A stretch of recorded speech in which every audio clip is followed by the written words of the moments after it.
Welcome back to Personal Best Radio. I'm Dr. A.P. Grow, and we're speaking today with Lori Pune, author of Instant Persuasion: How to Change Your Words to Change Your Life.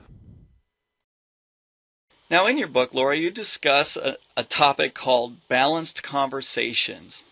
Could you explain what that is? Right. Well, let's say that I start talking now, and over the next 5 minutes, I'm talking for about 99% of the time, Yes. and you talk for 1%. Right.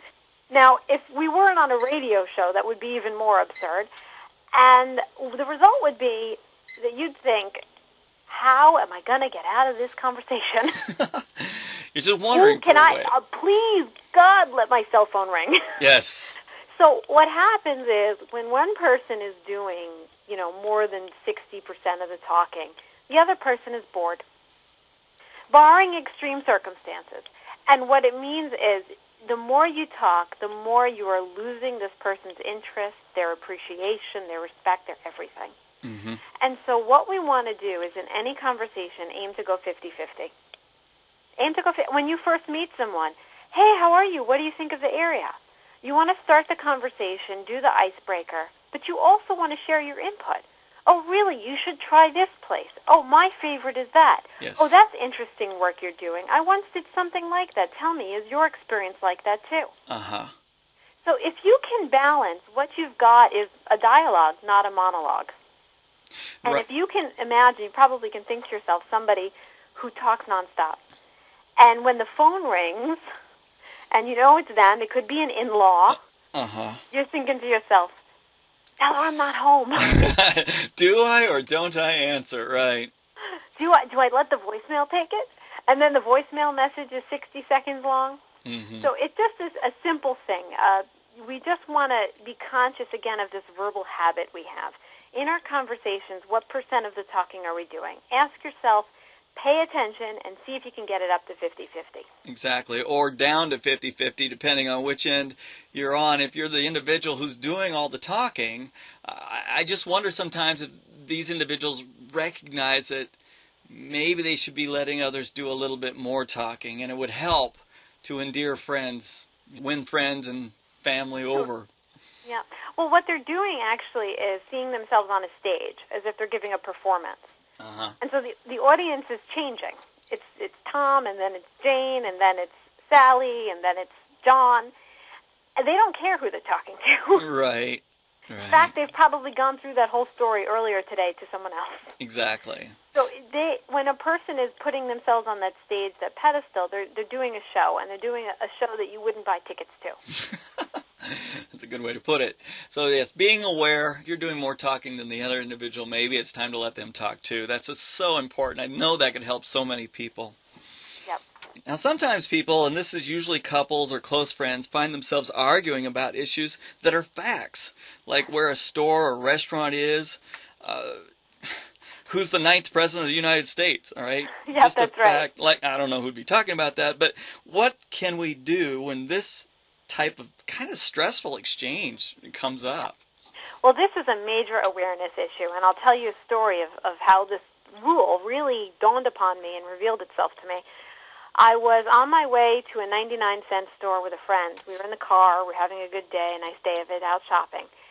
And I said to her, oh, I'm excited, this will be fun to go, but you have to be careful because sometimes in 99-cent stores they often sell things for $3, $5, and you pick it up assuming it's 99 cents and get to the register, and it's not the bargain you thought it was. Right, it's a whole $3 instead.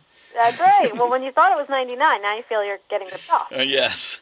So my friend said to me, oh, Lori, no, that's not true. That it's never 99 cent happens. store. Uh-huh. Everything in the store is 99 cents.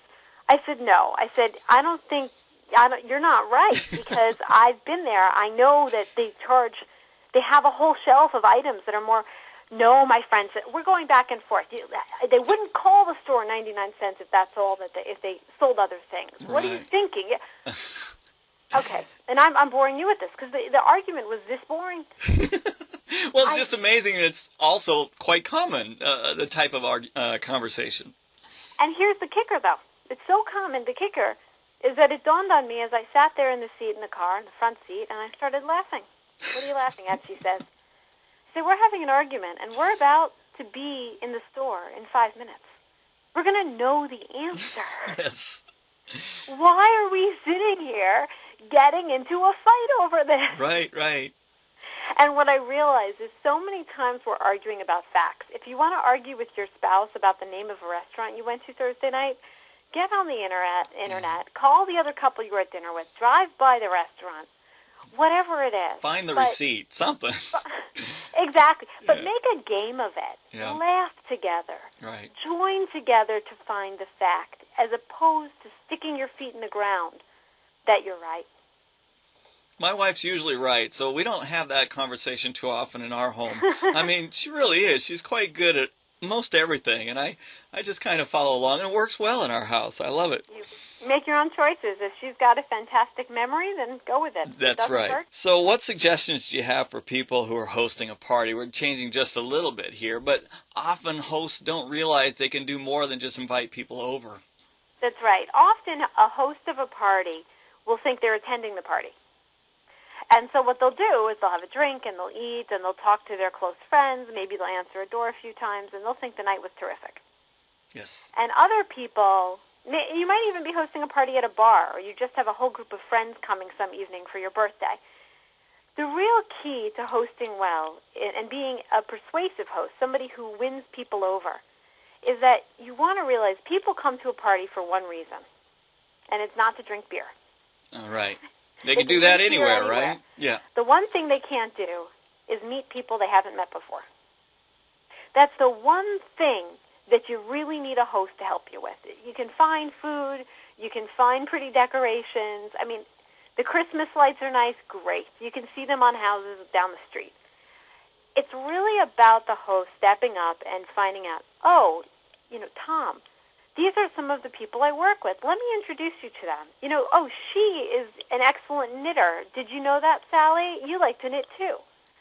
Moving people in a direction to make it easier for them to talk to one another is the key. And if people can walk out from that party having met and liked new people, you are the best host in the world. That's really the role a host can shine at, isn't it? Yes, and you're a people connector. That's what you are, a people connector. I have a couple who I insisted that they both come to my birthday party a couple of years ago. They're both like, I don't know. I called one. I said, I have someone I want you to meet. I called the other. I have someone you want you to meet. They both finally came. And then what do? They don't even talk to each other. Oh. They stand on separate sides of the room. We're eating. They're sitting at a different table. This was in Manhattan at a sort of an outdoor, nice lounge bar area. I had enough of it. I walk over to Rachel. I say, Rachel, you're coming with me. And I'm laughing, She's like, what? I'm like, this might be hard, but this is how it's working. And I pull her over, and I sit them down, and I say, Justin, this is Rachel. Right. And the thing is, you would think, because I told Rachel to look out for Justin, and I told Justin to look out for Rachel, that they would meet each other. It's not like this was a party with 100 people. But they didn't meet on their own because people are uncomfortable, and they really do need the host to be what I would call the social lubricant. Yes, yes. As opposed to the alcohol, they really do need the host to take the awkwardness on him or herself. Anyway, Justin and Rachel are getting married next May 4th. All right. Well, that's awesome. That's great to hear. Congratulations. Thank you. That's my true claim to fame. Bringing them together, huh? That And is great. So I'm curious, do you have other books or projects that you can give us a sneak peek about? Well, I am working on some confidential books right now, but you can find my advice all over the Internet in articles from magazines. They all post their content online now. And through my website at www.smartcomments, that's plural because there are many comments, Right. .com. And if you link there, scroll down, you'll see I have free tips and free articles, communication IQ quizzes, boss quizzes, are you a bad boss, all of that. Lots of There's good a lot stuff. of fun information. It's an interactive website at smartcomments.com. Excellent. Thank you. Now, one last question. I'm going to not let you get away with this because I want to help the aspiring lawyers among our listening audience. You're a lawyer. Yes. What advice do you have for aspiring lawyers? You're going to work hard. Yeah, don't think it's going to be a cakewalk, huh? It's not a cakewalk. Yes. It is definitely hard work, and practice writing. That's really key. Writing and being able to edit your own work, Mm-hmm. and that's the key. And persuade people. Being persuasive is really important. So read books on persuasion, read Instant Persuasion. Figure out how to get along with people, not just this concept of being in the courtroom and persuading a judge, but you deal with opposing counsel all the time. Mm-hmm. You deal with your own partners you're working with, and you have to get on all their good sides too. Sure. So it's definitely the oral conversation, but also they need to be aware that the written has to be a pretty strong skill as well. The written is 50% of what you do. I see. 50%. So it is about writing first. And then it's about speaking second, which I would say is 49%. And then 1% would be the research. Be ready to research. You gotta be able to do the research, but there's no point in it if you can't communicate it well through speaking and writing. Good So, point. lawyers, don't be afraid, but do plan to work hard. Yes, thank you. See, I don't get a lot of people who are lawyers on the show, so I just wanted to ask that, and I was sure you'd have some unique insight into that as well. I don't think the television shows really bring that out. And They don't, but one other key thing to understand is there are a lot of different areas of law, too.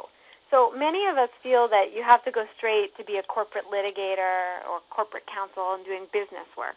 There's a whole variety. There's family law issues, which I love, that type of work. Mm-hmm. There's real estate law. There's tax law. So move around a bit and think to yourself which type of law is really going to give you the lifestyle and the career that you want. Thank you. Lori, you have such great advice. I want to thank you for taking time out of your busy schedule to speak with us today. Thank you. Okay, you have a great day. Lori Pune, author of Instant Persuasion.